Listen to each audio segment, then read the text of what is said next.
Assalamu alaikum warahmatullahi wabarakatuh, everybody.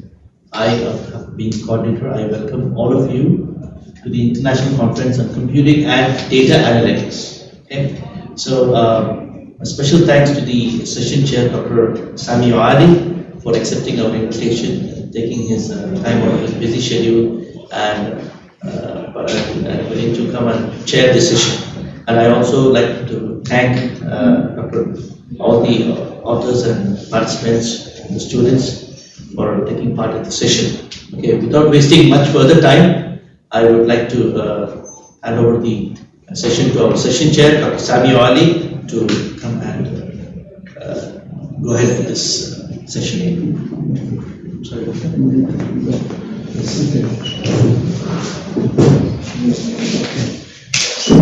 Thank you, Mr. Pida, for this presentation. Today, as per the agenda, we have 4 papers to be presented during this track. The track name is Software Engineering and System Information. Due to some delay, due to some of the authors are not present in the room, we will just make a change in the agenda, and we will ask the author for the paper Tourist Growth Prediction and Stakeholders Connectivity in Turin, a mobile application framework, Dr. Dilwar Islam Muzanda, to present this paper.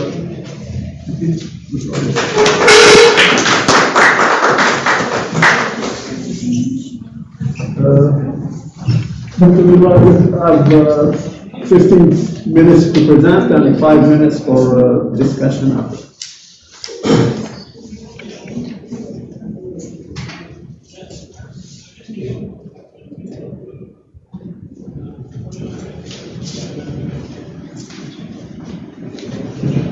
Good morning, everyone. So, as I'm the only presenter till now, so I have some time, but still I will try, inshallah, to complete by 15 minutes. So, let me just introduce about my topic of discussion today. It's related to tourism. So, as many students here, so at least they will not feel bored that this morning today you will not speak about mathematics. So it's something away from the normal class, so I hope you will enjoy it. So basically, tourism, it's the study how the tourist growth can be predicted, and how there are 2 parts of this project or this work. One is connecting the tourism stakeholders, and other part is a model which can predict the tourist growth. So the first part,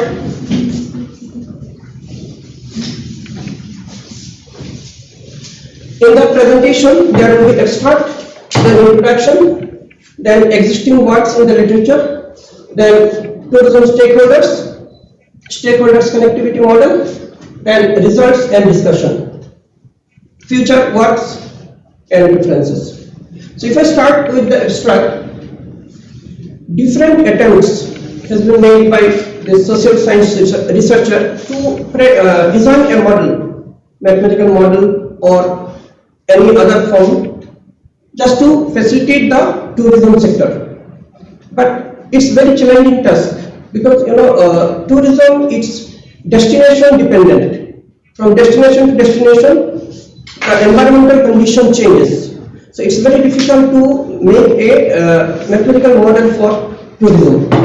So in the literature we can see individual mobile applications are available, but I didn't find any common platform where most of the important tourism stakeholders are connected through single platform. So that is our aim in this work.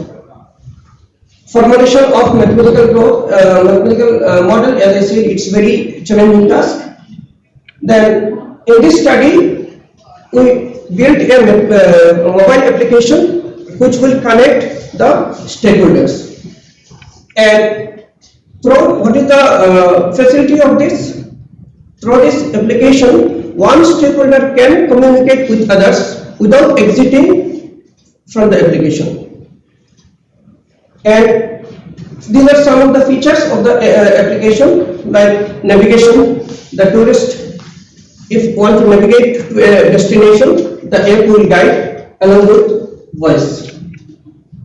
Then, as a part of mathematical study here, specific growth rate is being studied here with the assumption that after a particular time slot, the tourist will be double.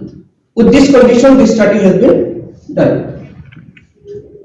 And since this is the observation, initially the growth will be very high for any new destination, you can see, and slowly over the course of time, the growth will come to a steady place, steady figure.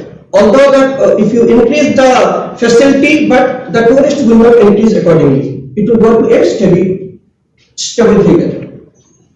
To represent that mathematically, we have used monad function.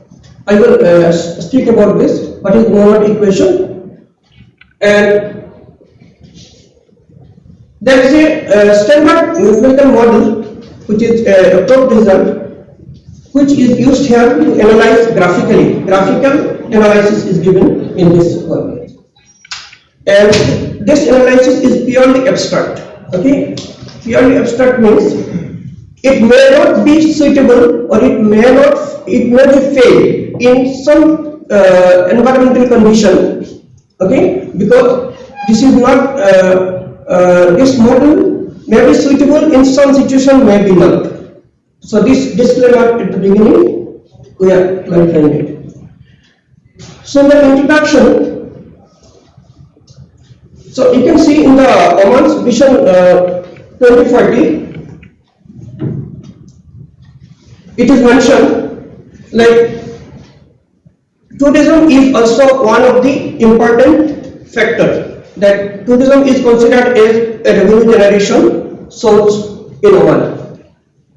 You can see many countries are there where revenue are generated from the tourism have a significant figure in their, it is mentioned in this reference 3, 4 and 22.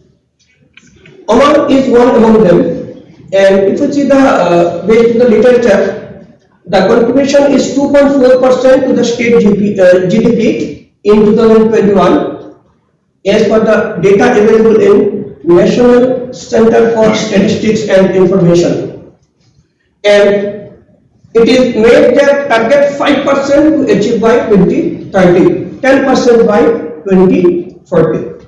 So this is the target they made, and it's available in this NSCI. The direct or indirect contribution of tourism sector, the state economy was a real 700 million in 2018, and it has been increased to 1.3 billion by the end of 2019. This is the data for Oman. Okay, and these details you can see in 5 and 6 difference. So tourism, it's a long-term planning. Okay, so if it is properly investment and the awareness and the development is and publicity is made properly, then it will generate revenue, and obviously it will generate the GDP of it will increase the GDP of the country. Now in Oman, Ministry of Heritage and Tourism is currently maintaining all the tourism related things, and as the electronic gadgets, are usage is exponentially increasing. You can see earlier time in a family maybe one people are using mobile. Now you can see almost every individual have one mobile, or many have one mobile, one iPad. So many electronic gadgets are there. So this is the chance that we consider that why don't we make an application, mobile application, which can connect all the tourism stakeholders. So what are the stakeholders? It will come to my presentation. existing works in the literature, what we have seen, there are some recommendation systems available, mobile recommendation system. So what they did, if you want to search something, then they will filter the data and they will push the information to you. And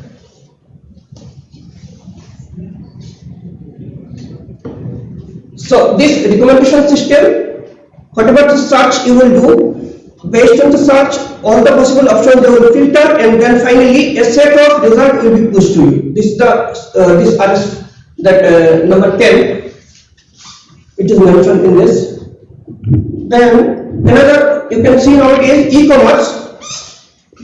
In e-commerce, you can see always they push the product, whatever their required product, they will push it to you based on this RS filter.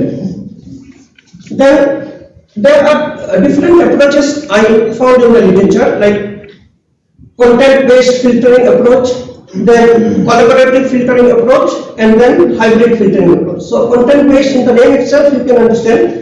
Content-based means whatever the content you are searching, based on that the filtering will be done. The collaborative means 2-3 together. In a collaboration, the filtering will be done, and hybrid means together, both together, content and collaboration together. And these are mentioned in this 11 and 12 differences.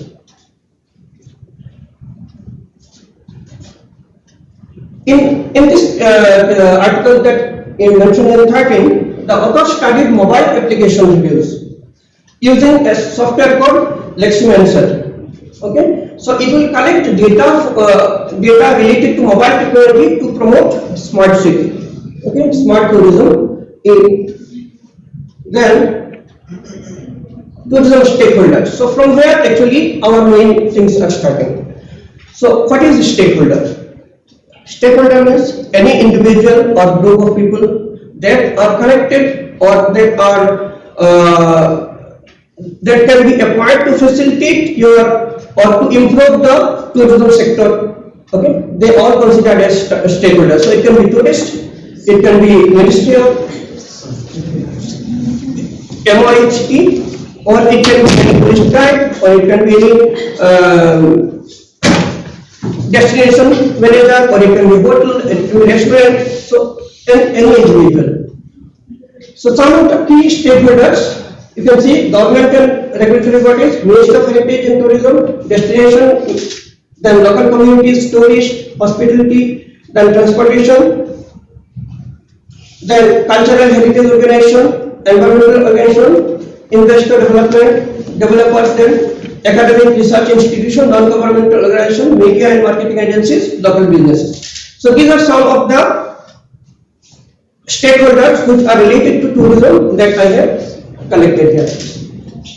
Now, classification of the stakeholder, which I observed, which I found in the literature, that there are mainly two forms of classification. One is primary and another one is secondary.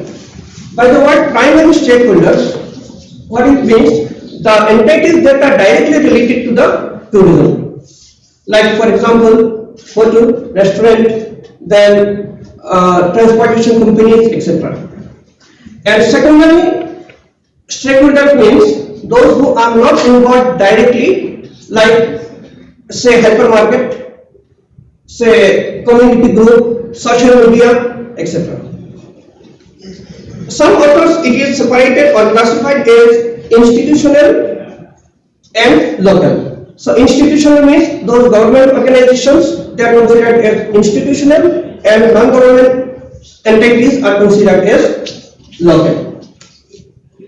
So among these all stakeholders, two major stakeholders which I want to mention here. One is the Ministry of Heritage and Tourism. So it has different directorate which mentioned here, like Directorate of General Tourism, Directorate of General Tourism Promotion. So among all these, Directorate of General Tourism is the main one which controls everything. Okay, so Directorate of General Tourism development is responsible for overall monitoring The details of the other responsibility can be found in this reference number 26. So, second stakeholder is the tourist, major stakeholder. So, this data which I have collected from the Ministry of Heritage and Tourism, and one confusion may arise that why the data is up to 2021, because after that the data is not available in the Ministry website. So I requested for the data but I didn't receive, and some data I have which I am doubtful whether it is authentic data or not, so I cannot include. Up to 2021 data I found, so I have used the data. This picture is showing what, how you can see, if you observe from 2009 till 2021, it's the increasing trend of the tourist. So the first figure shows there is no classification whether local or express, and second one it is showing that this is Omani visitor, that is this blue color, and red color is the expected visitor. And you can see the comparison in both the cases. There is a somewhat in expected it's more, and Omani also you see there is a although it is not a sharp increase but there is an increase. So over the course of time, what we understand that people have interest, it's growing in the tourism sector. So this is our considered model. So the mobile application will connect some of the stakeholders which we considered. So we considered here tourist, tour operator, restaurant manager, site manager, then Minister of Tourism, cab or taxi, bus service, hotel manager, and others like. So there are many more which I have shown earlier which is not considered, because all we cannot, some limitations are there for the development. So this one, how this will interact with the application, that I will show you. Just for one of the entity I have taken, the rest all because of time I did not. So for example, this is our mobile application, and one of the entity is tourist site manager. So how tourist site manager will communicate with the mobile application? Once login to the mobile application, the tourist site manager will store this information: site ID, then title, description, categories, coordinate. This coordinate is required for navigation. Then any URL if it is there, then email, contact number, time slot for contact, from which time to which time you can contact to the tourist site manager. Then working days, opening, close time, any logo, images, video link, app link, any social media links, status, whether it is open or closed. So these all information tourist site manager will store in the mobile app. Now what it will get in return from the mobile application?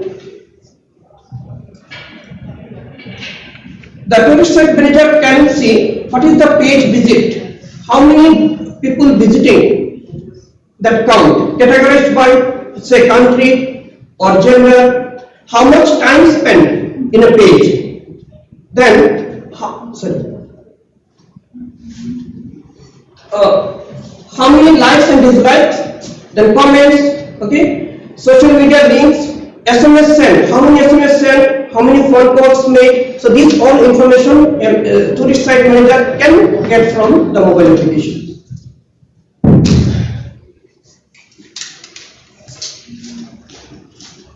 Okay, there are some other parts which I have just. 2 minutes. Okay. So this is the SWOT analysis. SWOT analysis means the strength, weakness, opportunity, and threats.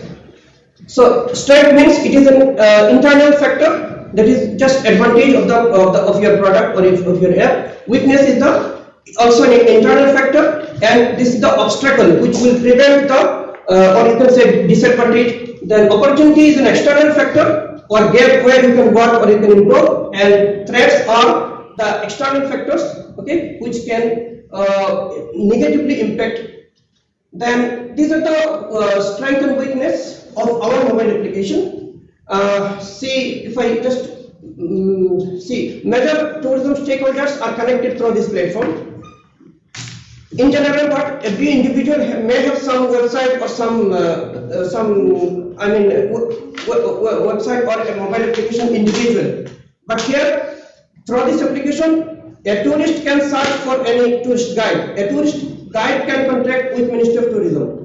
Okay, so all are connected in one place, and there are others. So I think I have to skip little.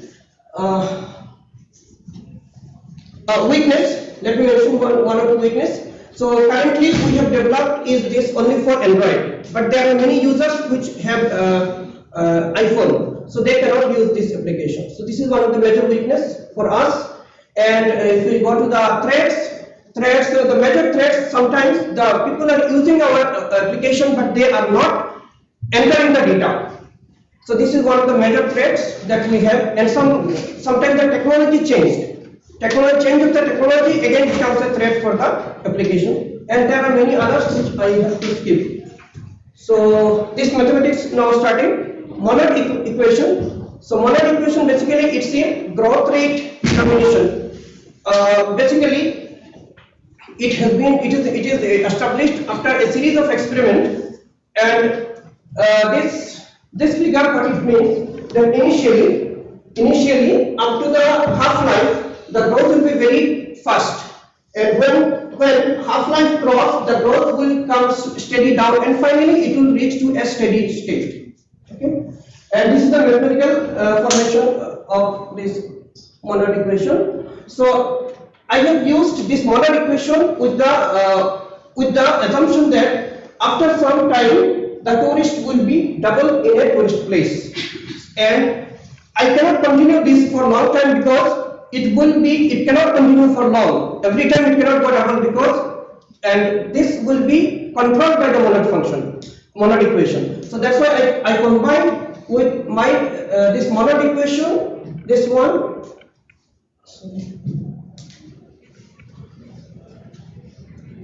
This monad equation and my equation of this tourist growth together, and after the differentiation, finally I reached to this equation. Now I have considered two cases. Case one, if this S, what is S? S is the tourist concentration at a particular destination, and Ks is the half-life. If this tourist concentration is very high, then this will becomes this rate of growth of the tourist will reach to maximum. Will reach to mu max. And other case I have considered, if it is very smaller than, S is very smaller than this half-life, in that case we see a relationship here, that the growth rate is dependent on S, and in some case S is appearing in the numerator, so it is directly proportional to the tourist concentration. And this point I already mentioned. Dr. Edward, to interrupt you, but yeah. I gave you 5 minutes extra, but okay, so this is the mathematical model that we have done here, and this is the analysis, graphical analysis. In graphical analysis, some restriction we have found that for what admissible values of these variables, this growth rate can be considered. For some value we cannot consider, for some value we can. So the details are there in the paper, and these are the features of our model. Our result, that it will navigate. What are the features? That all the stakeholders can be connected in one platform. And second thing is this mathematical equation can be used as a predictive model, okay, for a particular tourist site. And what is the future? What is the future what's there? That this model, what I have mentioned here, we did not check with any real data, because our app is ready for receiving the data right now. So that's the future what I have kept. And acknowledgement is we are acknowledging to the TRC for this fund, and these are the references. Thank you, Dr. Widwa. I'm sorry for interrupting the presentation just to continue after that, if anyone else will present another paper. Just as now for the audience, if anyone has a question. Yes, sir. I just understand that in the SWOT analysis, you have mentioned that one of the threats could be that users are not interested into entering data. Is there any plan to combat the decreased user engagement of the app? How do you motivate the users to keep updated data into the app? Yes. Like for example, those who provide transportation services. Thank you. For example, say I have a transportation company.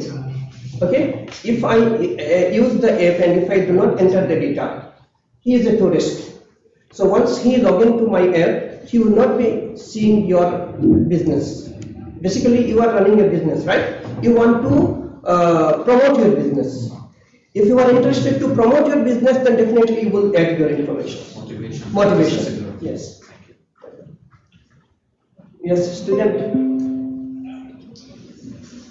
It's a chance for you. Ask anything. Every time we are asking you, right?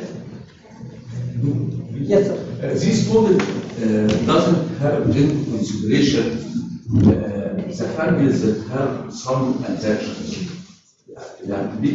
I expect that this model will take into consideration this point of view, but why you didn't take it into consideration? The handles that have some attractions, some landmarks. Okay. Why the model didn't take into why you didn't take into consideration this point of view? Attractions in some countries. Like you mean Landmarks. destination? For example, for Egypt, as one of the attractions is pyramids. One of the most important things that most of the tourists go there for watching pyramids, sphinx, and so on. Okay. Why you didn't take into your consideration? No, we have. We have, I'm sure.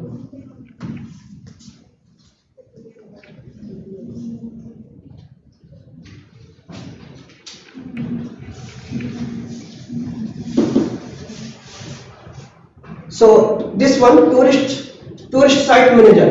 Okay. So suppose your pyramid that you are speaking about, it will be managed by some either government or private. I am not aware of it. Okay. Some authority is maintaining it, right? Ministry of Tourism. Ministry of Tourism. So Ministry of Tourism will take the lead role for this to enter the data in the app. All the tourists we cannot classify this way. We are considering all the destinations under one umbrella. So tourist site manager, whoever it can be a pyramid or it can be some. Actually, it was a study about Oman. So we kept in mind generally, yeah. It can be set under this category, tourist site manager. Landmarks can be reported here from. Yeah, it can be on suggestion. Instead of this, landmark or something can be added. Thank you.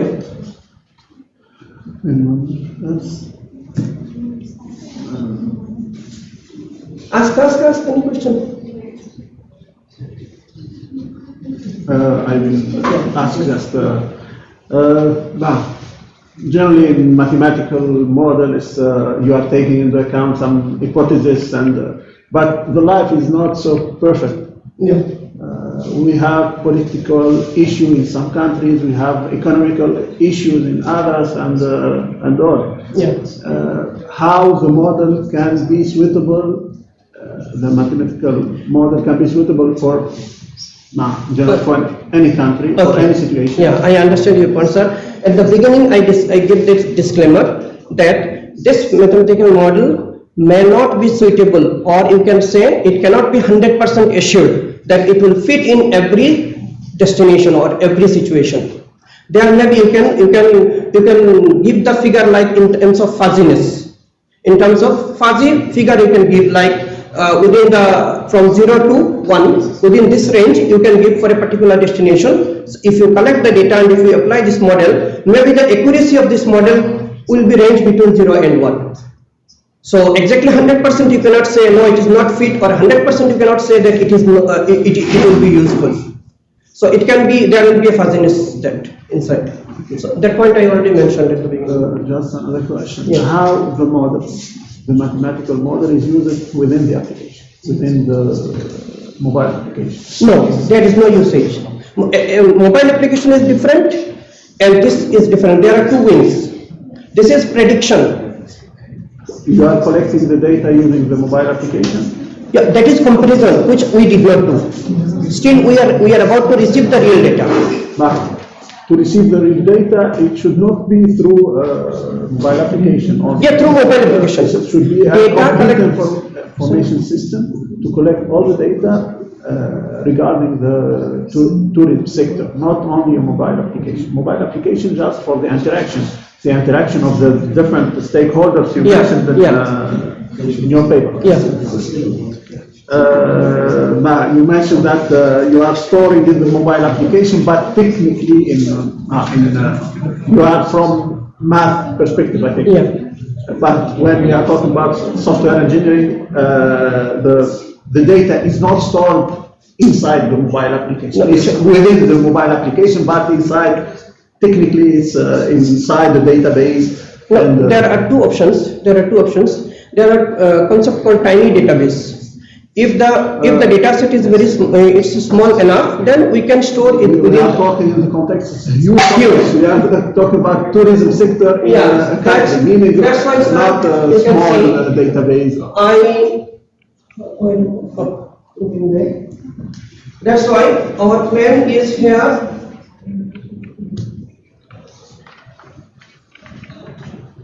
You can see this we kept. We will connect the web application, web database with the mobile. And if the initial phase, if it is small database, then there are options for tiny database which we can use. In my point of view, Yeah. in all cases, because it's a huge data. Yeah. No need to save the data. In the yes, fine. Okay. Mm. Thank you very much. Sorry, continue. No. Dr. Bas, I have a question also.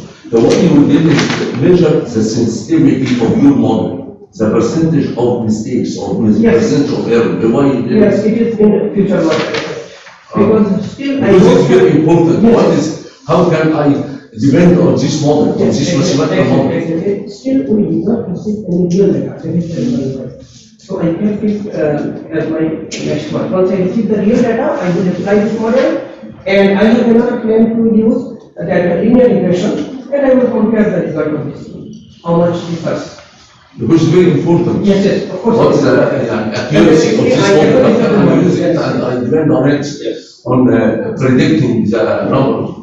And based on that accuracy, we can give some restriction like this model can be applied in this condition. If we get the sensitivity analysis, then we can decide, we can make some restriction that what are the conditions to apply this model. So these are the restrictions. A particular destination must have these are the characteristics. Then only this model will be applicable. Like this we can come up. I have a question. So, what could be the traffic of the application? What could it be used for?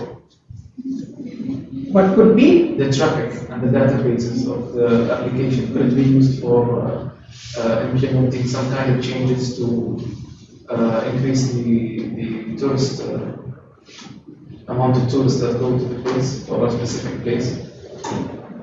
You are talking about the traffic of the tourist or traffic of the air? The application towards the tourists. He's talking about the traffic of the application as well. Why we need this Oh, okay, application? okay.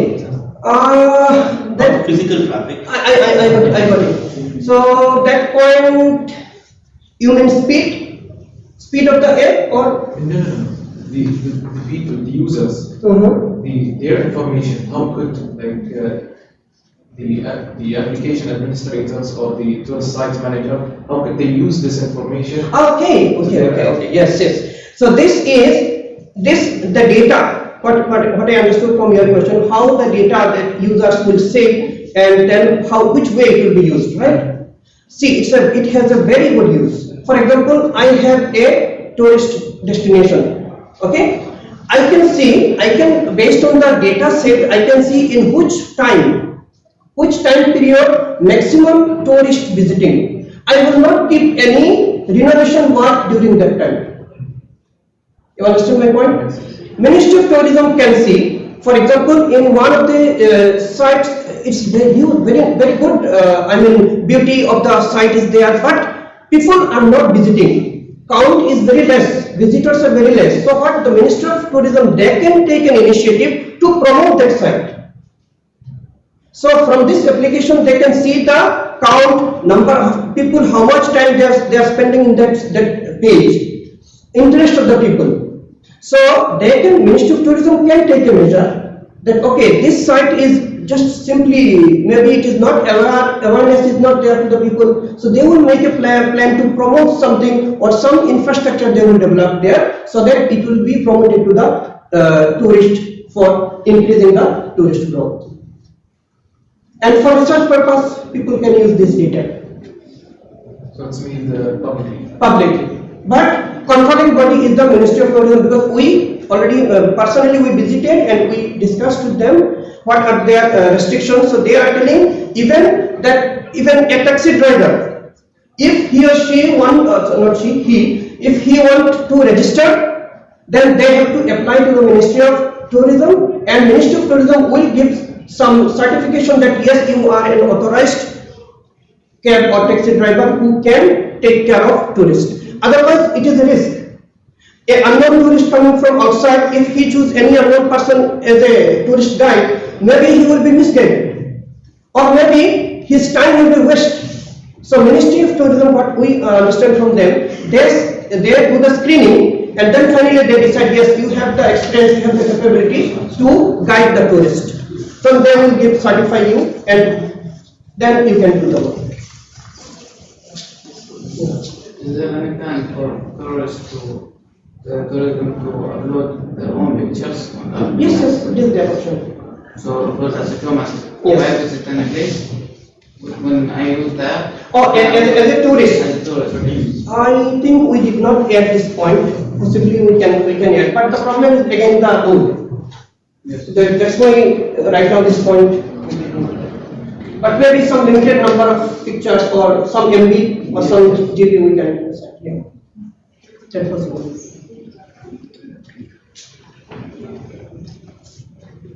Okay, thank you, Thank you. Dr. Var, for this presentation, for your paper. Okay, just we have to ensure that anyone else will present, and Doctor, we will be happy to wait till 10. till 10, and after that we will end Yeah, the he has session. confirmed until now, so. I'm done. Yeah. Okay, thank you.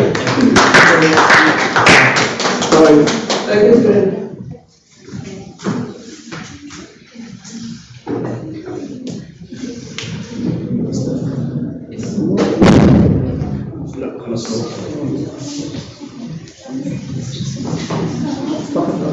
لا الحين لا لايف بس لأنه ممكن ما في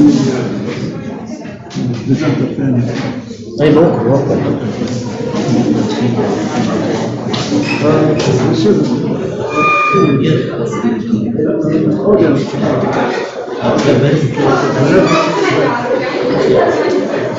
Okay, everyone please wait. Here is the QR code. And I would like you to scan this QR code and send your comments and feedback about the session. Okay, so please scan this QR code. It's very important for us to get your feedback. This one is the next slide. Okay, the next slide. And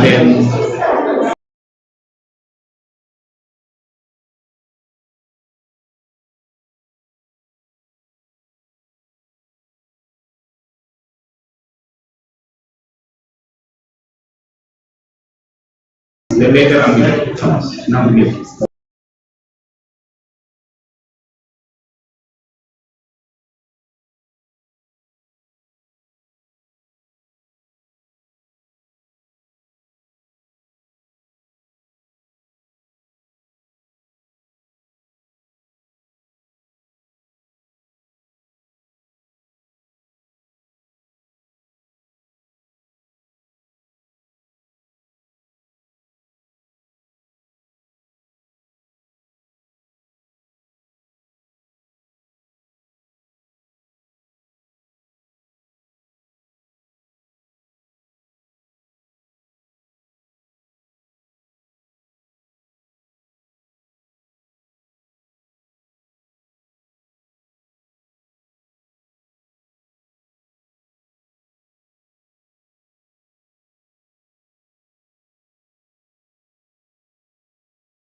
Assalamu alaikum. Good morning, everyone. I'm Yusuf Al-Hinai, and it's my distinctive pleasure to welcome you all to this session.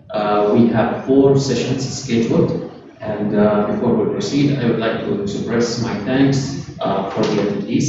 And first of all, we are going to start with a paper titled Omani Learners Characteristics for Adaptive MOOCs, a descriptive survey by Dr. Sabah Hassan from UTAS-IBRI. Please join me in welcoming Dr. Sabah. She will be presenting for 20 minutes and will be having the 5 minutes for Assalamu alaikum warahmatullahi wabarakatuh. Thanks to Dr. Yusuf, Dr. Amr Kamal, Assistant Professor at the College of Applied Sciences, University of Technology and Applied Sciences, Faculty of Computing and Information Systems. I will be, inshallah, the session chair. We have the track Software Engineering and Information Systems. We have 4 papers in this track. We will start with the second one, Omani Learner Characteristics for Adaptive MOOCs, Descriptive Survey. Thanks for your attendance. Thanks for your interest. The floor is yours.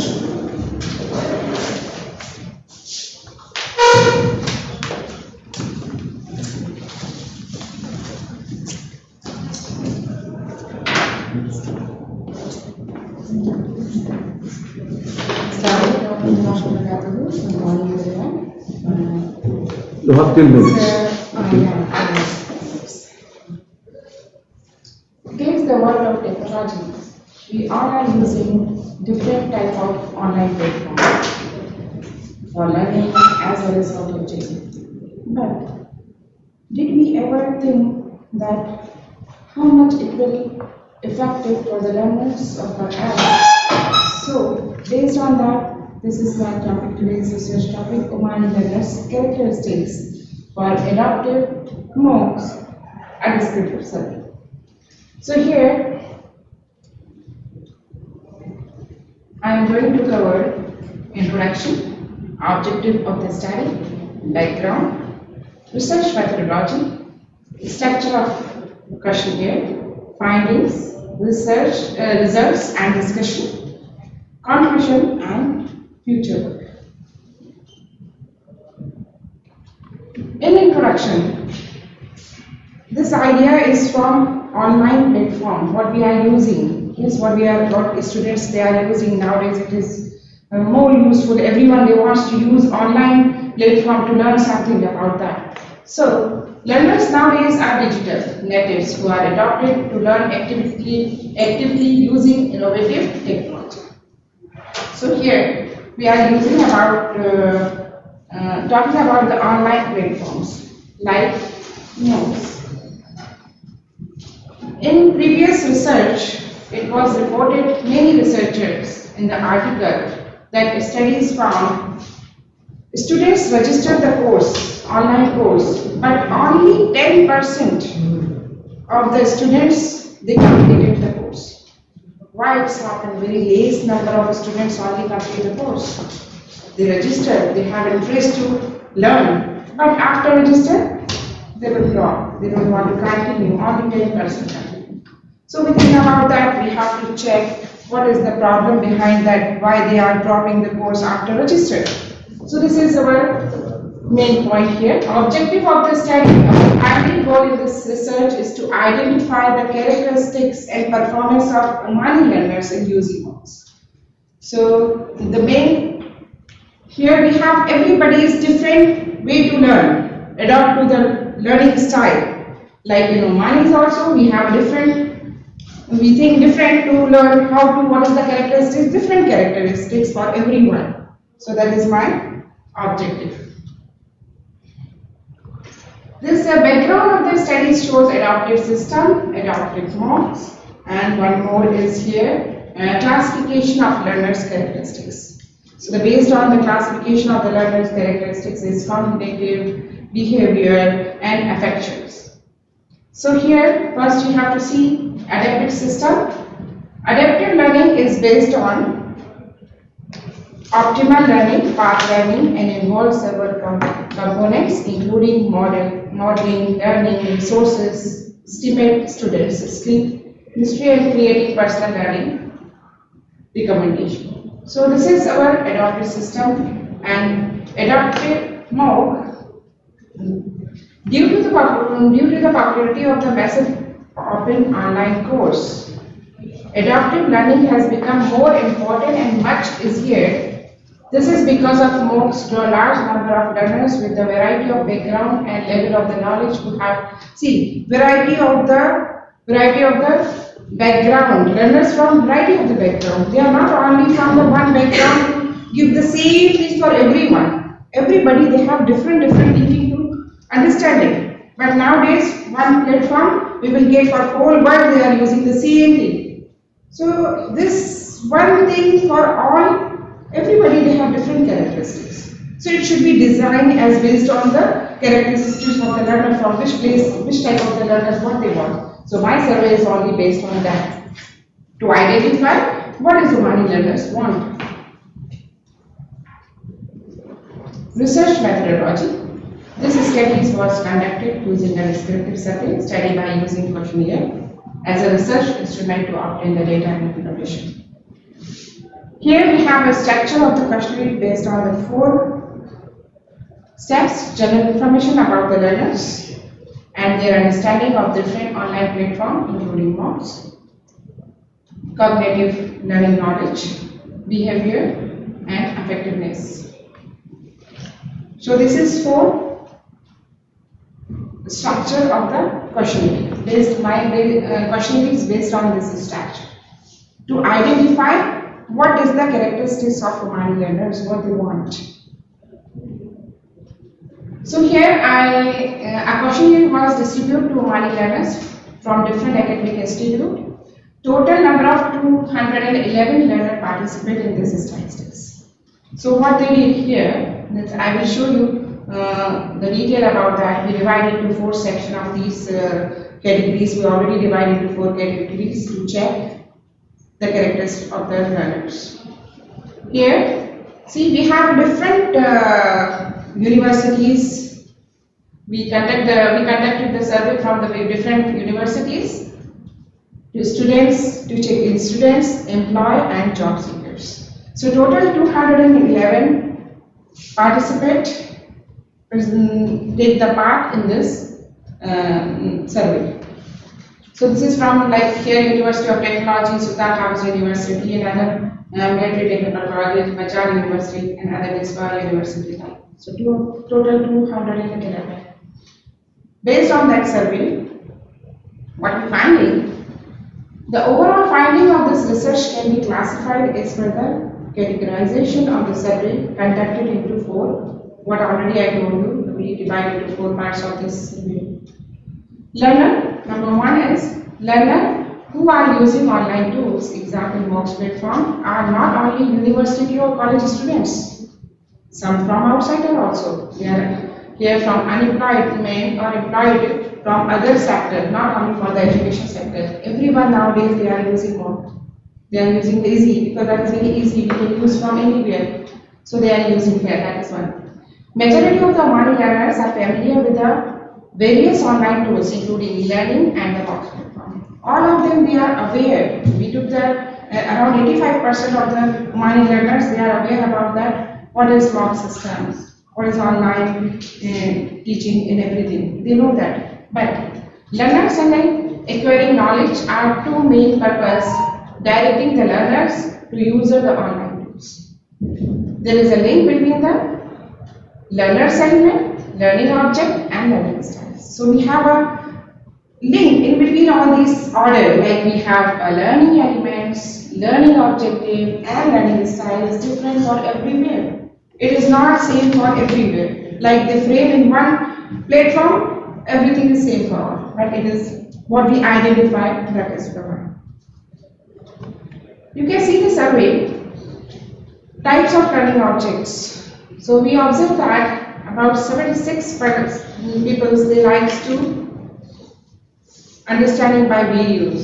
They like videos, teaching is online teaching is better than the others. And other ones they choose for video and picture together, and then highest is audio, video, picture and text. So that they like this. Types of learning contents, raw data, images. So highest they like to images and diagrams, principles and others. So this is my survey to understand that what they need, what type of the online learning they want to learn from where. Yes. Preferable learning methods. They like to prefer seeing and hearing. The maximum participant they like to seeing and hearing in their discussion in their online video. So after this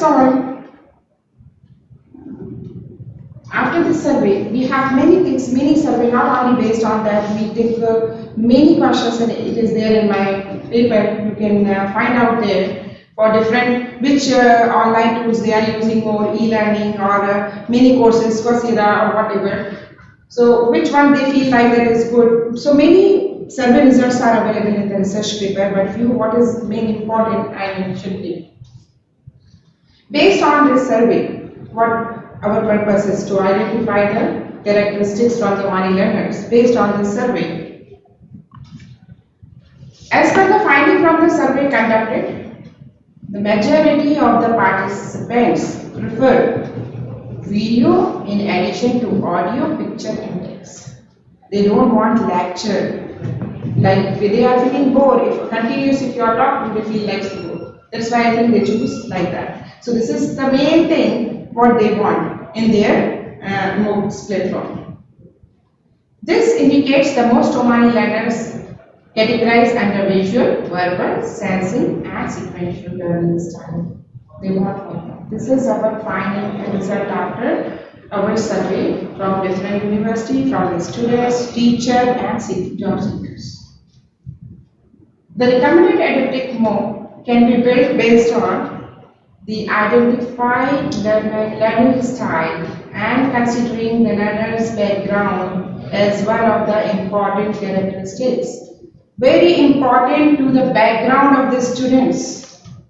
Then only they can choose the good platform of the learning. Right?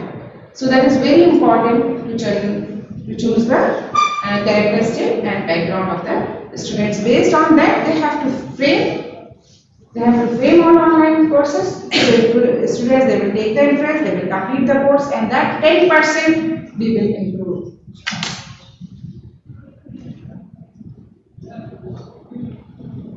After that, the conclusion of this, what we are identified and the survey results and the things all, we conclude that the overall finding indicates the majority of the Omani learners are familiar with online tools including e-learning and work platform. As an outcome in this research, Omani learners can be categorized into 4 learning styles, sequentially, verbal, visual and sensing. The finding can be used to develop the adaptive MOOC system for Omani learners based on their characteristics. So we are suggesting the online platform should be based on their learners' characteristics. That is the main important point for us, what we, as our topic is saying like that. Their characteristic which will be improve the level of satisfaction and completion rate of the registration courses more from 10% to more, because now it's very less and nowadays totally and the world is dependent on technology. Yes. So finally, the step or target of future work, the finding of the research also guide other researchers to focus. What is my, after my conclusion, for the further research is based on the researcher to focus the learning style as an important element when providing personalizing learning support for Omani learners. So that is the things they have to find out. Those who are going to prepare the MOOC platform, they have to focus on the learner's characteristics and then they design so it will be more effective. So for the future work, we have so many things to complete the this part.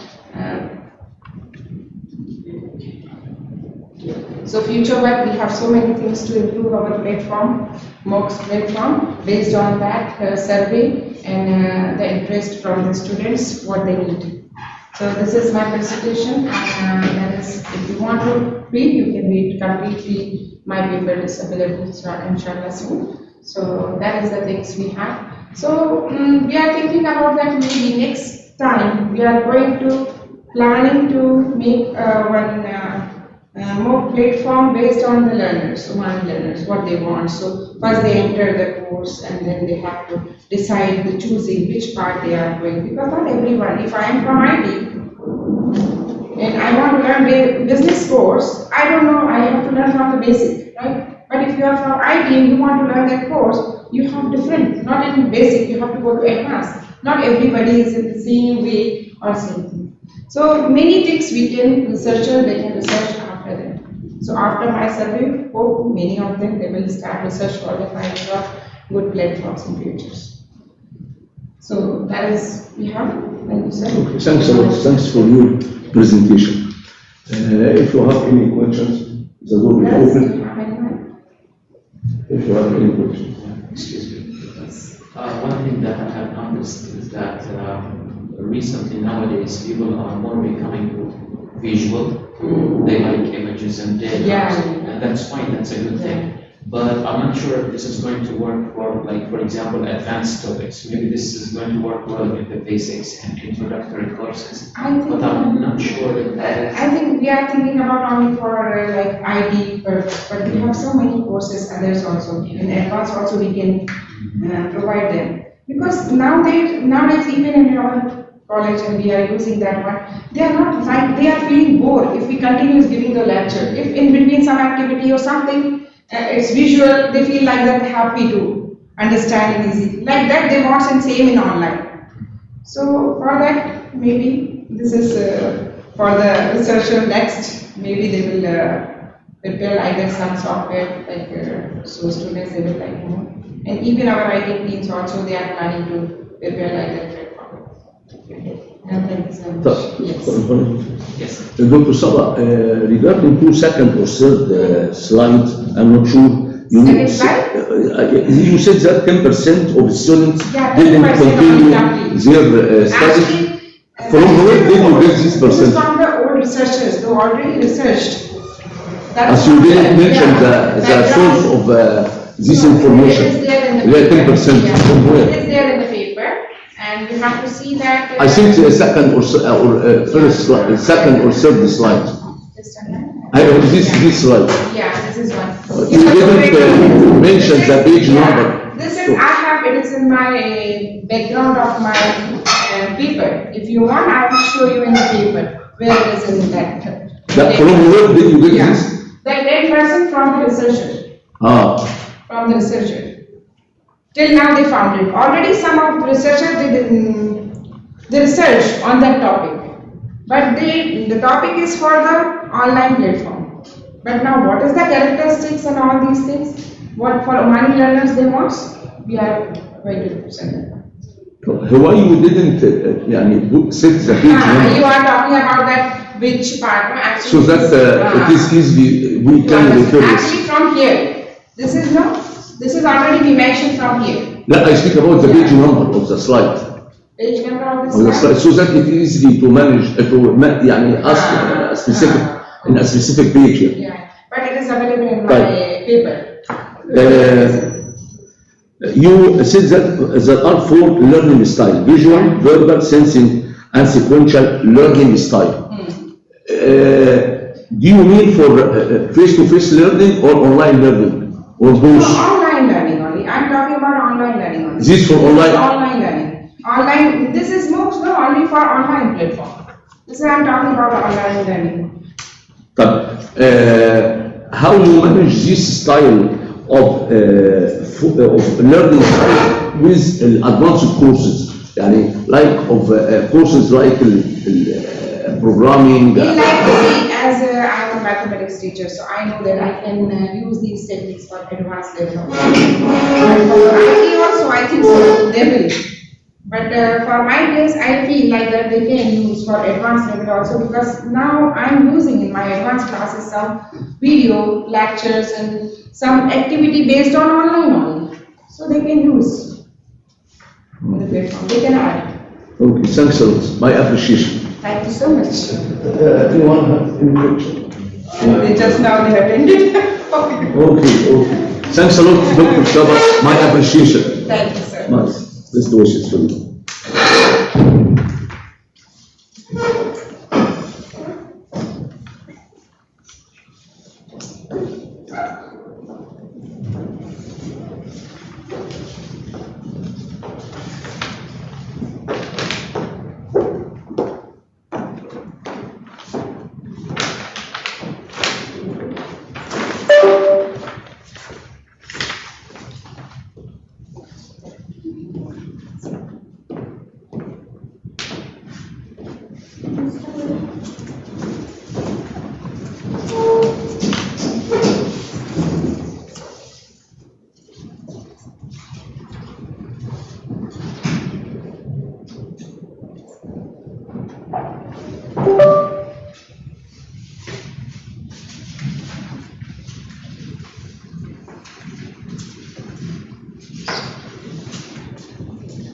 So now we will start the second paper of our electrical engineering and information system.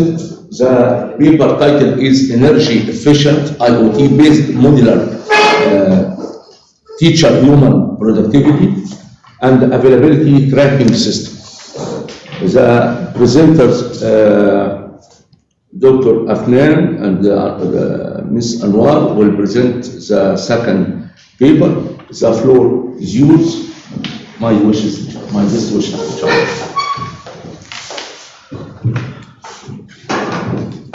Good morning all. Today we will talk about energy efficient IoT based models, teacher human productivity and availability tracking system. We are Afnan Salim and Anwar. Today we will cover introduction, project objectives, technology overview, system architecture, working mechanism, significant and conclusion and future. An introduction on our college, the students waste time by looking for their teachers. The idea of the project is to solve this problem by creating a smart chair that detect when a teacher is sit on his chair. Project objectives. The main goal is to create a smart chair to know if the teacher is present on his chair or not. Also to help the students to know if the teacher is available or not by creating a website to know the state of his teacher. Also, we use modern technology like smart computers and sensors. Smart computers like Raspberry Pi. It's about making school life easier and more productive for everyone. Technology overview. We will use Raspberry Pi. It's a small computer, but it's powerful. Also, we will use many sensors. I will talk about them later. All this information goes to cloud for the storage and analysis. And from cloud, it will go to our site. From that, the student will know if his teacher is available or not. System architecture. First, we will know how the system it will work. Also, we'll use the sensors. The sensors will notice when a teacher will sit. Then the information from the sensors, it will go to the Raspberry Pi, and from Raspberry Pi, it will go to cloud, and the system uses information to tell the student if their teacher is available or not. This is our system architecture. Here we have sensors. All these sensors will connect on group Pi. This group Pi, it will connect to the Raspberry Pi. First, we want to know how the project will work. First, the FSR, it will work when a teacher will sit on the chair. The FSR, it will detect that the teacher is sit. Then the camera, by camera, it will take a picture for the teacher. Then he will put the finger on a fingerprint scanner. We use the by camera and fingerprint scanner for more security. and reliability. When he will finish, the LCD will work. LCD like a small screen. It will display the login successfully. Also, in future work, it can display the name of the teacher. If the teacher forget to put his fingerprint, his finger, the buzzer can work to some alert. We also will use VLab Launcher to manage the Raspberry Pi. Also, our project needs to the power, so we can use this power. It can be to 1 week. We can save energy by when a teacher will log in from the system. The power can go to sleep mode.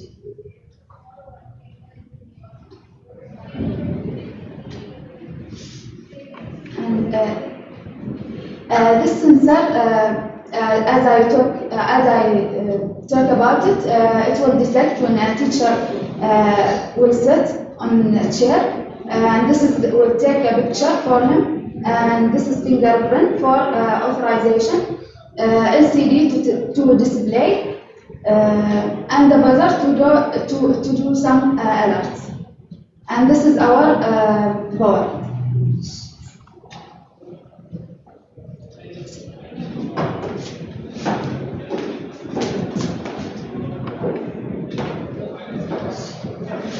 And here our overall project. Here the teacher will sit. Here the teacher will sit on the chair, and the FSR will turn on. After that, my camera will confirm if it is if it is object sit on the chair is person or anything else. After that teacher will put their fingerprint to check if it is the same person or that sitting on that office. After that, the LCD will put the message. It accepts the fingerprint, and buzzer will make the sound. And after that, the database will see if it is matched fingerprint that is stored in on the window, and after that the website will open. If it is not matched, the database will ask if it to sign again and write the full name and the office number. Here's the working vacancy. First, how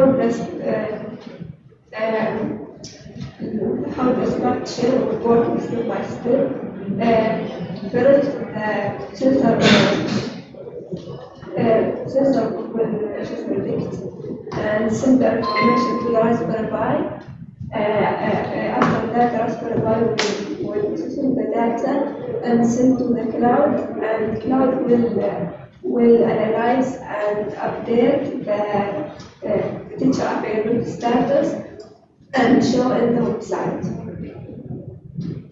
And here the architectures of the website. And if the teacher is available, it will appear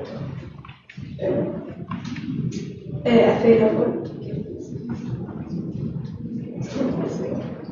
Available, and if it is busy, it will appear busy, and here the message.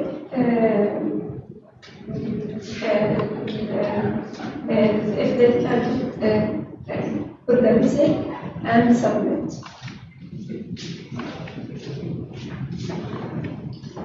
significance of our project is the children student to learn quickly, if the teacher is available or not, and it can be used in different college and companies to more efficient, and also in the school. And it shows how technology like IoT can make big difference in the education. In the future work, we can add anything like mirrors and monitor the health of the employee.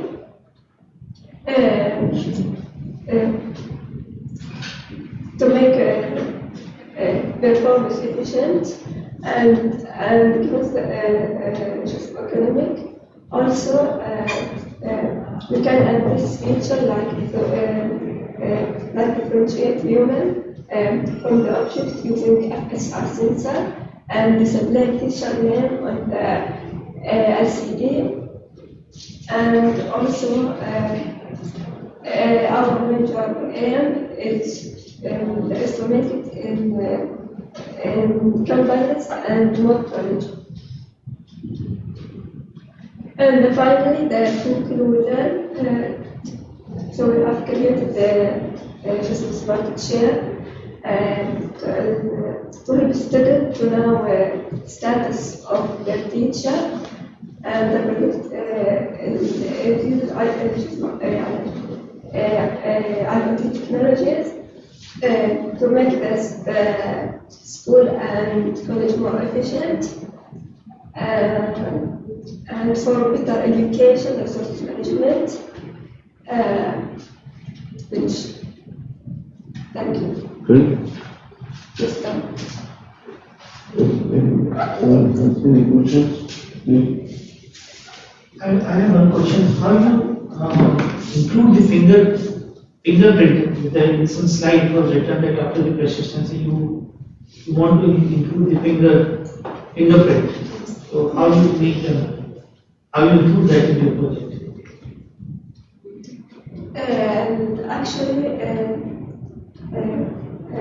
we did include it, but now. Not now. It's not included. But where you kept that sensor, that's what I mean. In the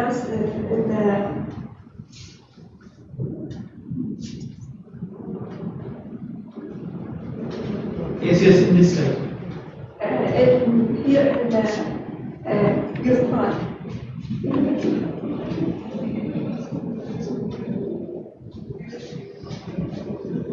Physically in his desk, you want to keep the fingerprint sensor? In the yes. In the desk. Yes. So he will keep his hand regularly there or he's doing some work? Finger. No, but he's doing some work. No? Not every time he keep his finger on the sensor. At the first time. It's the first time only. So a person has to keep his finger whenever he's sitting. Right?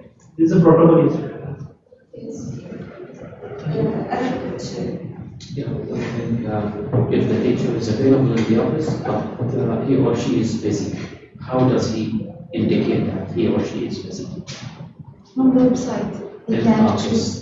You can choose this state. Okay, so he opens a web interface, then he specifies. Yes. Okay, one more thing. If the teacher is available in the office, but he or she is moving out of the chair just temporarily for a few seconds, like for example to prepare a cup of tea. Does the system wait for some time, or does it immediately include or indicate that the teacher is not available? It will wait for some time. Okay.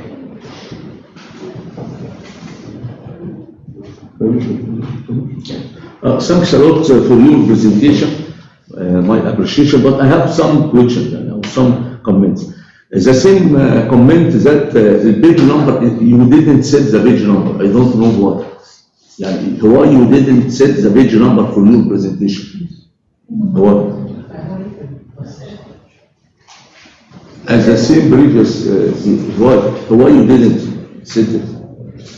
Right, that's first. Second, in your abstracts, you wrote a project 3 times. Till now, I didn't complete the reading, but you said project 3 times.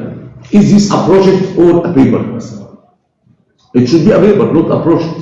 Now, maybe a project during your study, but this is a paper in a conference, not a project.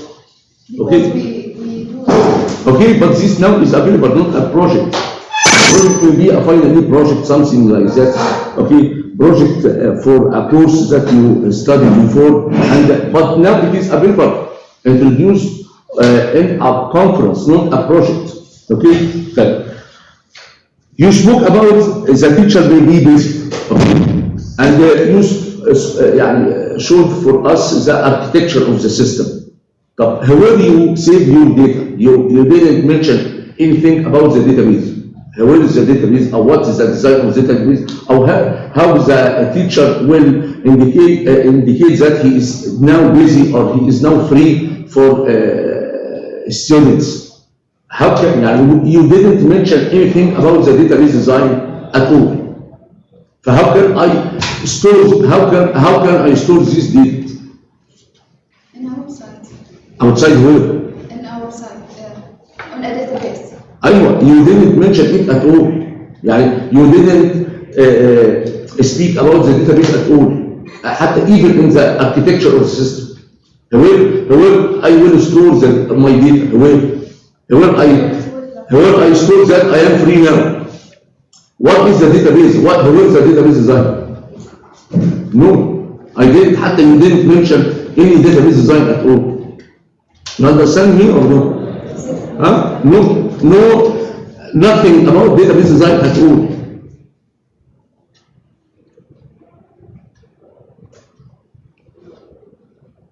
Okay, this is my. I was surprised really when I didn't find any mention for the database that will save my data. And if, for example, if an instructor is always busy, how can I know? He didn't sit at his office at all. How can I know? I should keep this in a database so that I can refer it later and know this instructor didn't attend in his office at all. He is always busy.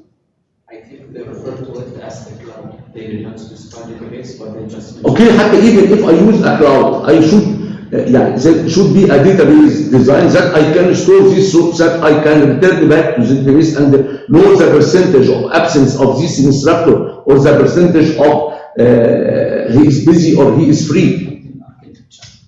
You understand me? You didn't mention at all this info. If I want to know what the percentage this instructor is busy and that one is the percentage when he will be free for students, I cannot know because no database. The website will not work alone without database. The data should be at the back end. If there is a website represents the front end for the end user, but should be back end, a database so that I can return for and search on it and know the percentage this instructor is busy or free during 1 month or during a specific semester. Did you get my point or no?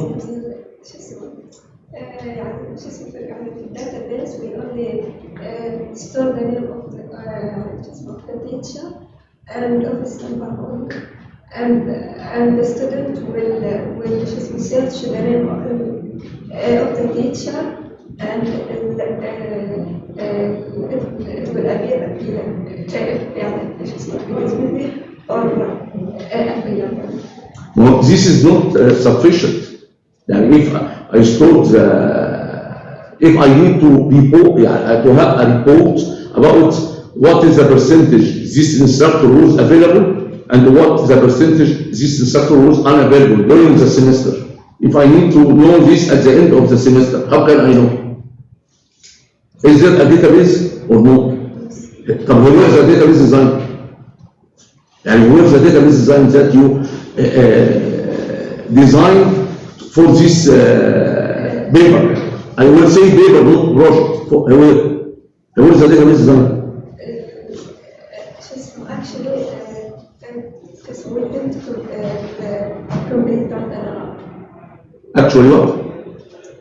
We didn't complete that. You didn't complete it. طب the basic thing. يعني I should first have database and so that I can store my data in it. How can I know the percentage of instructor absent or ready for students coming if I don't have a database? صح? Okay, thanks a lot. My appreciation. Please put this into the system architecture because it's very important. And this system without database is nothing. Correct? Yes. Okay, thanks a lot. My appreciation. Thanks a lot.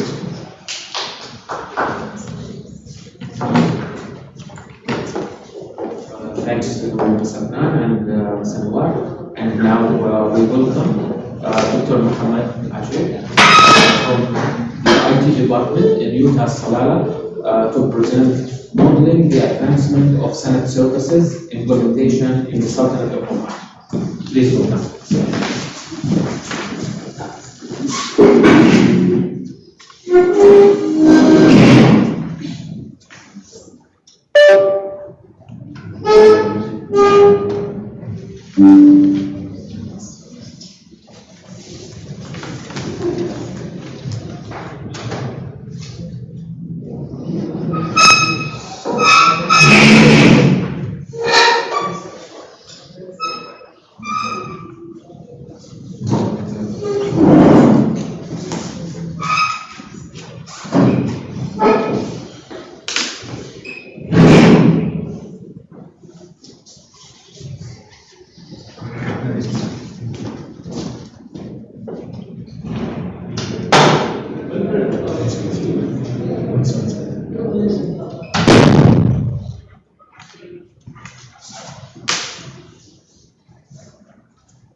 Assalamu alaikum.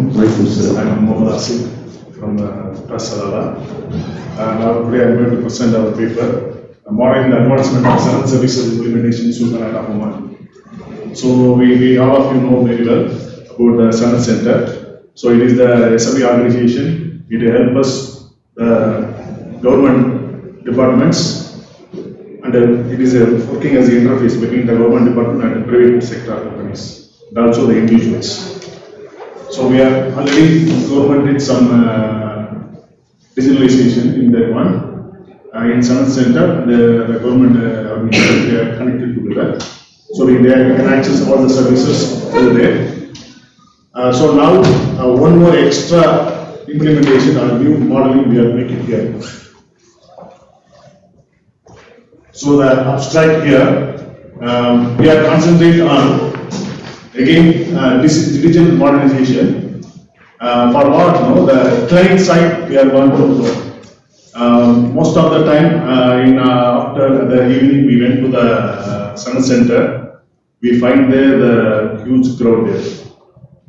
We have to access any service. We are finding that huge crowd, and also most of them they have the documents, the certificates, many things they have in their hand. So we have the possibility there. Maybe some documents missing. Possibility is there. So we want to find some solution for that. And also we want to reduce the crowd there. So there is our study here, and also we did the research for that. So here we mentioned there. Here Senate service from click and mortar to click and mortar scenario. That is, we manually went there and we submit the document. Later we went there and collect the document. That is, we don't want. So from our own place we sit, we can upload all the documents in online. So they verify if anything needed, they can call us. Like that, we are designing this paper. For that, we did some study and all, we will see. So introduction, this paper deals with the real life problem, provide the mechanism of better solution using tools, techniques, information system, analysis design. So Sun Center is a medium scale enterprises. It provides the service individual and the private sector companies on a regular basis. They are dealing with thousands of people's companies and the process number of different types of government services they are getting through the Sun. For that, we identify the problem here. So already one side they modernize. There is a Sanat to government, all in online transaction only there. But the client to Sanat is not implemented. So everything we did in manual, we go there, we provide the document, not only one time, many times we sit there to complete some task. The area identify the results, translate some process of side industry digitalized and cost effective way to manage the promote working environment. So we are concentrate on client to Sanat. That area we are concentrating. So methodology. So we have prepared the questionnaire and we distribute to the users of Sanat, maybe the company side and also the people. So we get the feedback from them. So 80%, 85% of them they reply us. We need some digitalization there from client to Sanat side. I'm not talking about Sanat to government sector. Okay, that is already government. So client to Sanat only we are concentrating. So the modeling process of Sanat industry to build the model. Part for this industry with the required process model, data model, and functioning model. The process model, data model, and functioning model are essential for the development of information system. So these three models we have developed. So here the functional requirement. So here in Sun Center we are categorized into three parts. The one is client, then Sun staff, then Sun admin. So here this area only now we are focused now. So the client side we prepare the user for every company or every individual. They prepare the user and also they submit all the documents.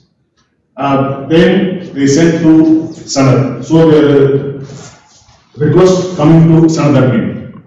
So we have authority to assign this work to which staff. So we assign the requirement to some staff. So this staff taking care of all the document verification, everything. Suppose we find some document is missing or some document is wrong. So again we only contact the client. So once all finished, so again for approval they return back to Sanat admin. Clear? So and also we have application status online we can check. So what is the process? Where it is available. So the client he can check in online. So no need to visit Sun Center. So when he is working place or from his home, we can do whatever we want. Any necessary, he book the appointment, that time only he can go. So no need to personal visit there, no need. Once appointment we get, then only we visit there. So we can reduce the crowd there. So here we propose a data diagram here. There is a Sanat admin, Sanat staff and client. There are four high level processes, namely user account management, authentication, application processing and service management. So here we have the data flow diagram. So these are the four processes main. One is user account management, then authentication, then application processing and service management. And also the three functions are available, Sanat admin and a client and Sanat staff we have there, and also database we are maintaining here. For each application services, even the document and stuff, all we are maintaining. So the ER diagram is there. The ER model is one of the important elements. System design describe how the data will be stored in the database according to the given requirements. The RDBMS, the relation will have a set of records and set of attributes. They are depicted by the logical structure is called ER diagram. So ER diagram we have there. So how the functional and also the table the connected, the ER diagram is available here.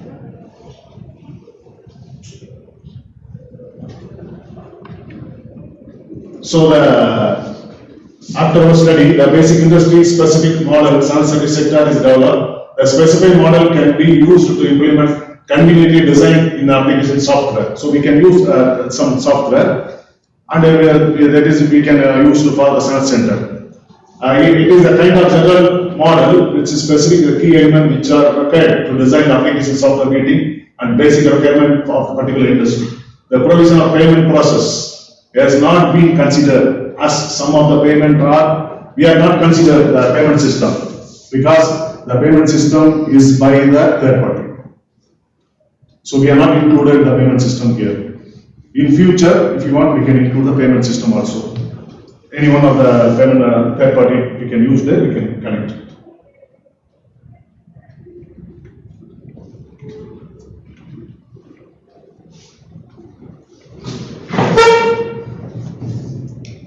The conclusion, the proposed model for developing information system for service center clearly presents the steps and the preparation involved in the cater all the involved technical development work. The system is being developed in the cloud technology to make accessible for the operating service center without the hassle and managing technical infrastructure at their own premises.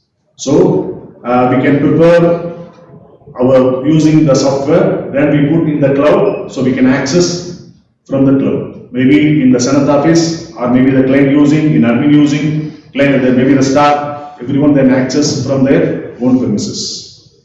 No need to go, maybe work from home also possible through this. And also, in future work, so future work, we are telling, maybe we can prepare this model in the Oracle Apex, for example, we prepare. So after that, we can access this from the mobile, web and desktop application. Any application, we can use it. The idea of accessing application from various type of devices and platform of key access in the future for user and internet without the limitation. The application development environment is a web browser, so can access anywhere without prerequisite software installation. So software installation no need, even we no need to install the Apex in our system. So just we can URL we can use it directly. We can log in and we can use it. So no need to install anything in our PCs also. So this is the model system we are preparing.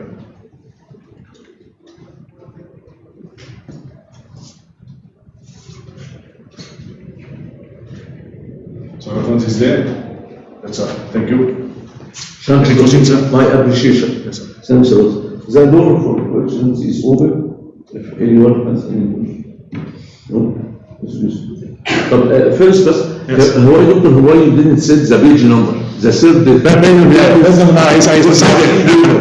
You taught them, you told them, yes, that's why I saw that in my also no page number. Why? Yes. But this first. Second, can you please present the data flow diagram? Here, the data flow diagram should represent data stores, not a database. Yeah, okay. When I put client database, staff database, yes, service database, application. It's all together in one. Yeah, it should be a specific data store, a specific table, not database. You understand? Exactly, understand. But can I see about and the process here, by the way, as the process previous page, data flow diagram. The same page, the same slide. Yes, here the process should be verb. Yani any process or activity should be a verb, not a noun. All of this process are noun. It should be a verb, activity. Yes. So can I have a look on the ERD diagram?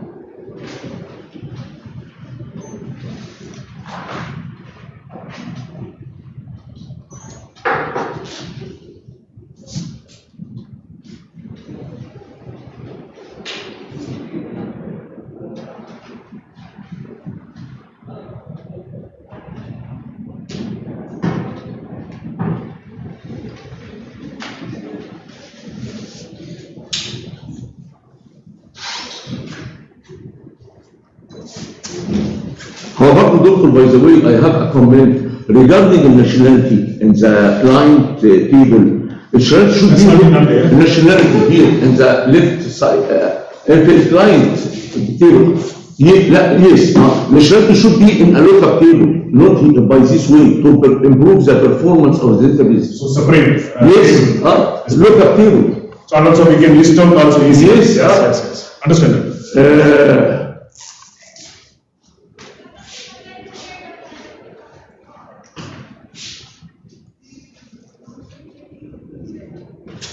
And also the days required for each service.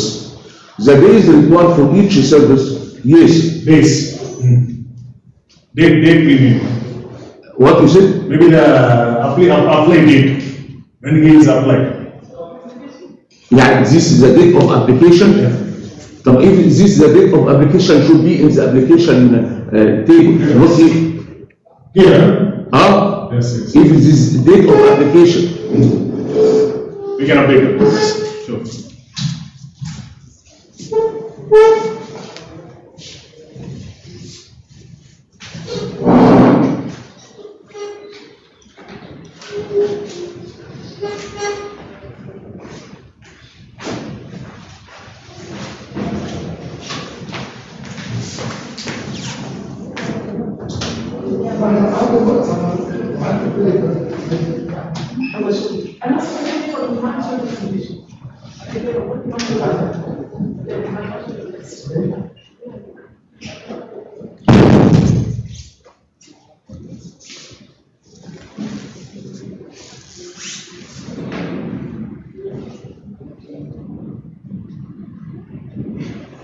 What's the last attribute in application table, doctor?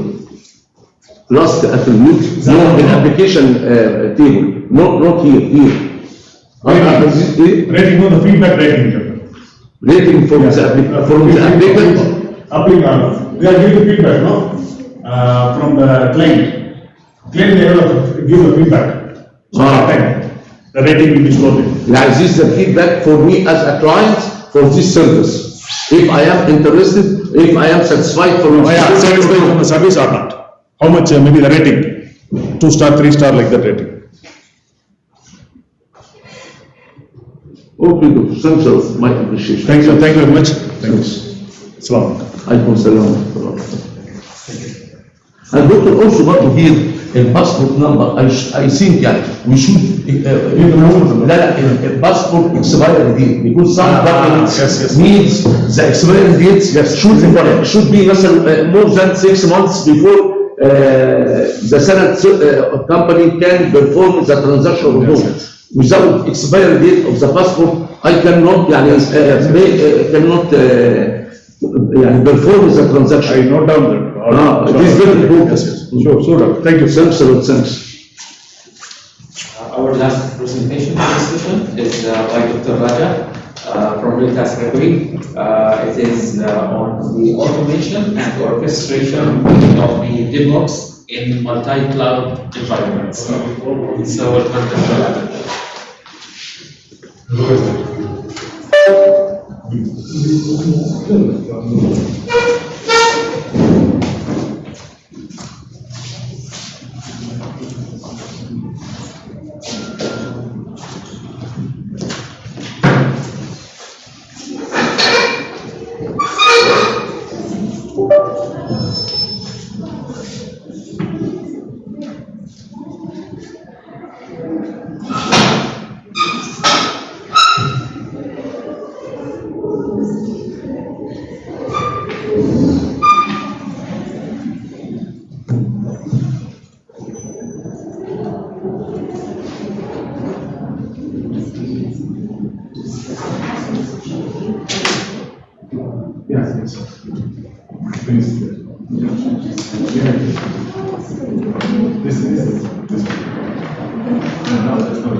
You have the ICCDA.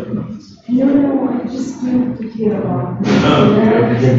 That's right. This is Is that okay? Yeah, okay.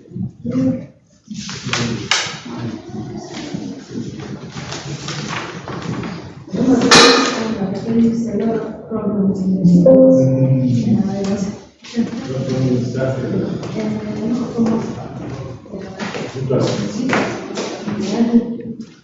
Very good morning for the present here. This is Dr. Raja from UTAS-IBRI. I am going to present my paper on the title Automation and Orchestration of DevOps in Multi-Cloud Environments. We are the four authors like Dr. Guru Subramanian, myself, and there are two students, participants like Subramanian and Harry Krishna. On behalf of the team, I am going to present this.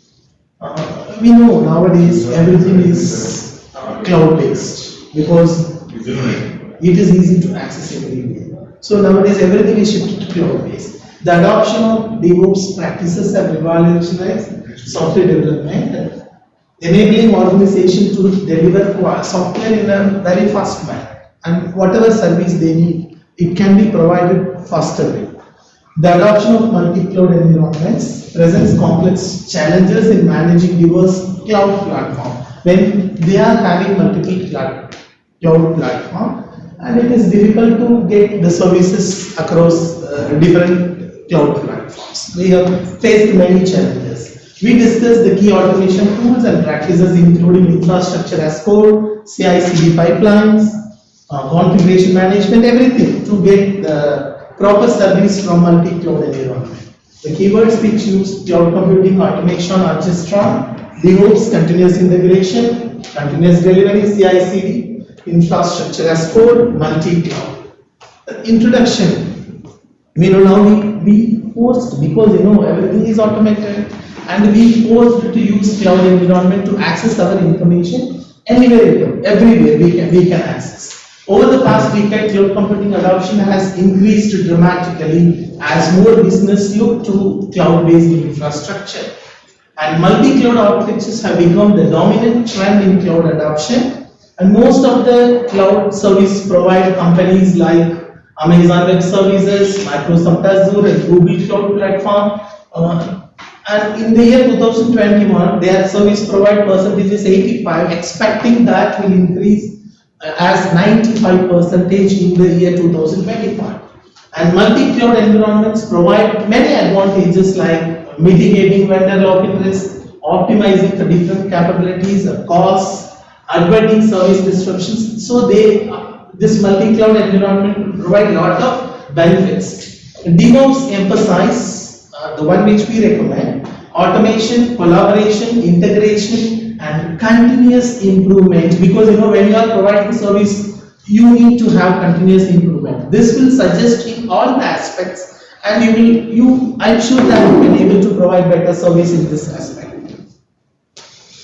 And problem statement, we have multi-cloud complexities. What are the issues faced nowadays in multi-cloud complexities? Managing applications and workload across multiple cloud platforms introduce significant challenges and complexities. A key issue is the heterogeneity across different cloud vendors, because we know that we have different cloud vendors. Even for example, we can able to shift from Omantel to Urido. Like while mitigation, we have some issues, but so when we follow some standard procedures, it will be easy to address those issues. This requires extensive custom integration work to bridge the gap. Additional complexities arise provisioning, orchestrating resources across the cloud, because when you are going for multi-cloud, obviously there are some issues. And also networking issues like different bandwidth used in different service providers, and they have different rules, procedures, everything will be different. When you are combining this multi-cloud environment, you may have these kind of issues.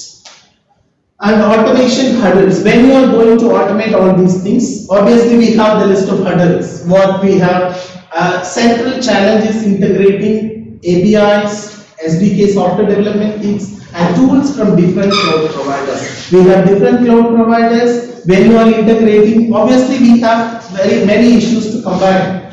We know when we are integrating two different institutions, they must have common procedure, and obviously they follow different practices. It should be integrated. This requires mapping out APIs and tooling from each platform and writing custom code to bridge gap incompatibly, ensuring consistent monitoring. Yes, it is not only that mapping or integrating these things. Continuously you have to monitor, you check the progress, how it is working. If any issue or anything need to be provided, better service to the customer, you have to keep on changing your code to provide better services. Orchestron difficulties also. A smooth orchestron of DevOps process across multiple clouds poses an array of, lot of difficulties. Automation scripts alone are insufficient without effective orchestron, without proper organizing all those things.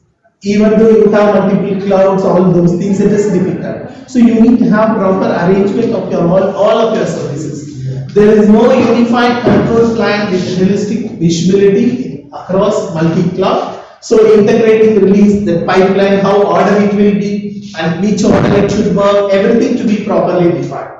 As organizations scale their multi-cloud footprint, these orchestron difficulties exacerbate. Investing the robust orchestron technology tailored for true multi-cloud agility is to overcome the hurdles. And multi-cloud management, how to manage the multi-cloud. Obviously, I told when you have multiple clouds, we have difficulties, we have to combine, we have to listen everything. Significant research has focused on architectures and techniques to manage applications and workloads spanning multiple clouds. Some previous authors, they have suggested some techniques how to mitigate or integrate all those things, but still it is not, all the issues are not addressed 100% successfully. And even in multi-cloud automation, automating operational and development process across multiple clouds has generated increased attention.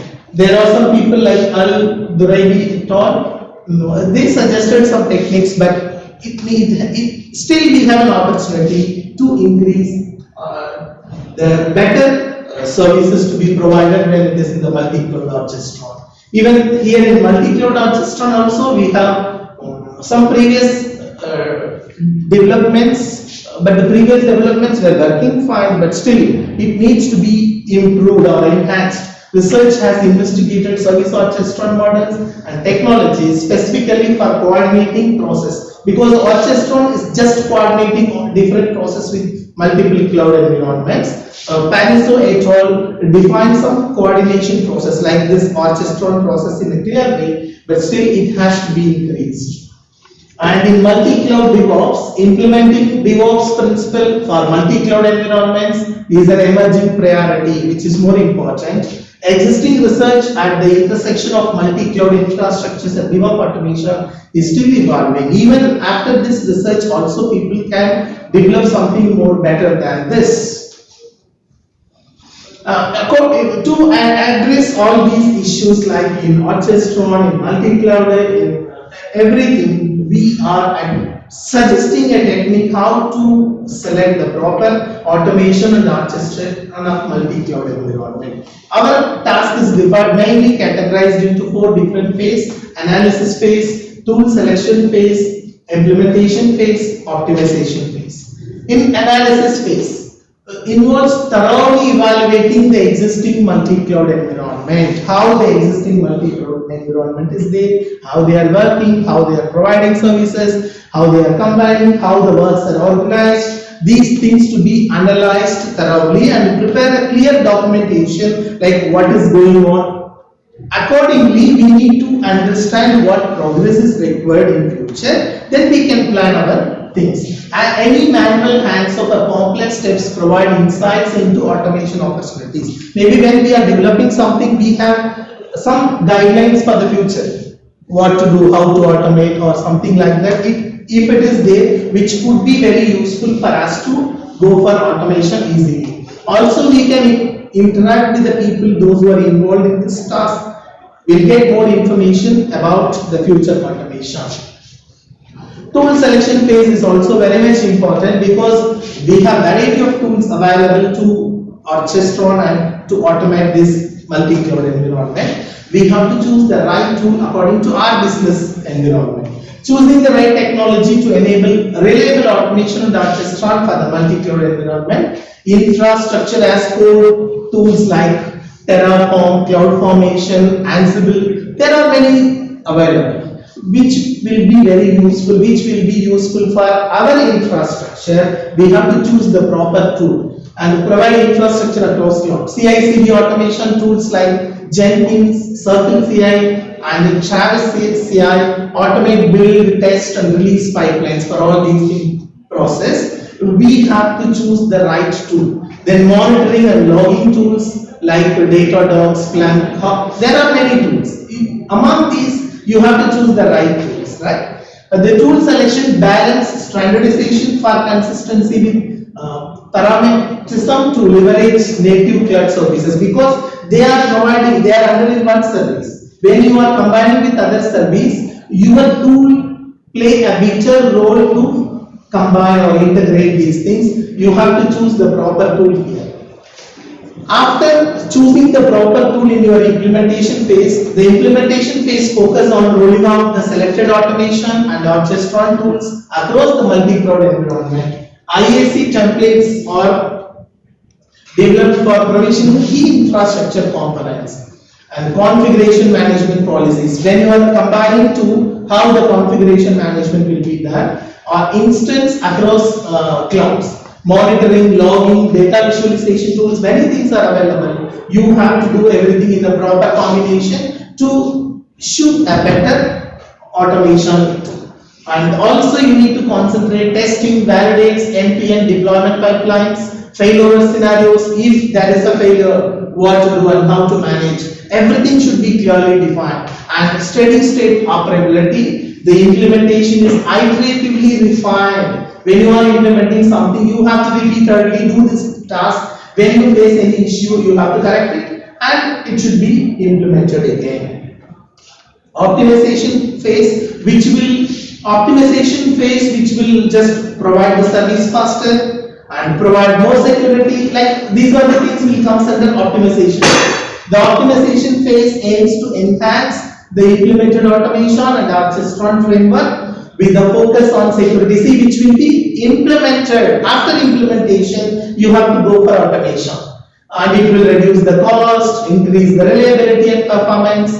Security is strengthened through control like multi-factor authentication. So you have to, if it is provide more security, that is also fine. Runtime threats are monitored using EDR tools. When you have any issue during the implementation or after implementation, it can be handled easily with EDR tools. Cost optimization employs auto scaling to dynamically match resources to workload patterns. Reliability improvements, how the system provide a better service or best service. This optimization process incorporates lessons learned into reference architecture and runbooks. The resulting best practices guide users on effectively harnessing the multi-cloud automation and authentication. Conclusion: identifying the critical challenges. By analyzing the existing methods, you have to identify everything and you should decide which tool to be used in the future to provide better services to the customer when you are working on multi-cloud environment. The sophisticated automation and the orchestron are indispensable for optimizing DevOps. Abundant opportunities exist for ongoing research. Yes, we have more opportunities in the ongoing research in this rapidly evolving domain. There are future scope, yes, as I said before, since we are upgrading every day by day, we have lot of developments in the past, and from that we are doing many new services or enhanced services to the customer. Of course, I agree in future, people can take this idea and they can provide better services to the customers when they are working on the multi-cloud environment. As I told you before, multi-cloud environment is very important nowadays. Unfortunately, we cannot escape from that. We have to use and we can provide better services with this. And these are my references.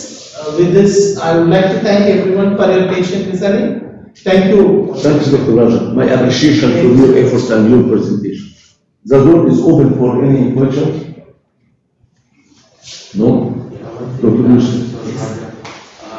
Despite there is huge effort in the orchestration, is that a problem of using vendor-specific API is still valid or? Of course, yes, it is available, and we need to use the proper tool for implementing everything. It is available. Interoperability is Yes. still an issue. Yes. Finished. But I want to ask you about thanks for setting the page slide number because Because lost exists. $3. I didn't find the slide number and I was very surprised. But thanks you said it. Since we were busy with our Now I asked you about the IEEE you put in the footer. that format, use the IEEE format to prepare this presentation. You use the IEEE format for the presentation. You put this for that, but you didn't publish it in IEEE. It's still not published. Ah. That format we used. Huh? That format. Yes, you used